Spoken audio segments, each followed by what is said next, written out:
I think their first year, when you're starting a program, you really have to set the tone. Like, my background is in education, and so they always tell you, you start out strict, and then you can loosen the reins. You can't start out like, and then try to be strict. When you're not talking about the basketball piece, Coach Auriemma feels like a pretty laid-back guy.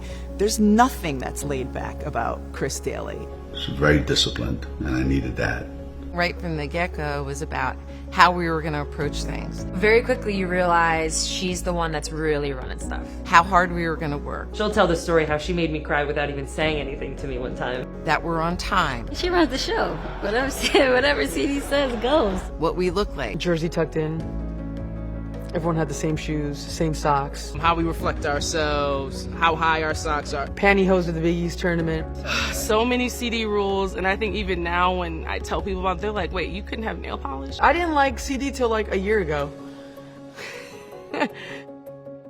If I listen to Coach say one more time, they have their hand up and they're only asking like this, I can't handle it. I said wing denial. You've been saying that for 27 years. All right, we got stations. What do you got? I got wing denial. That's not true. Meanwhile, I call it deny to win.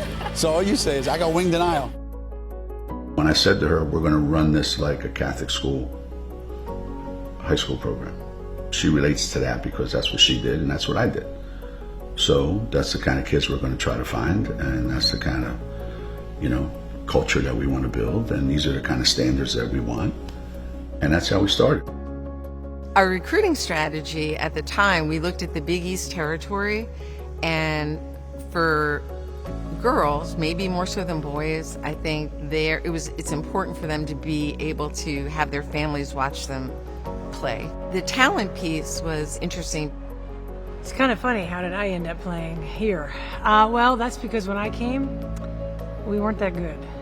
We tried to identify players that were maybe a little bit shorter for the bigger schools at the time, or a step slow. We tried to get kids that were almost to that level, but maybe had something that the bigger schools would not really want. My recruiting trip back then, they didn't even bring you into the locker room. It was a dump.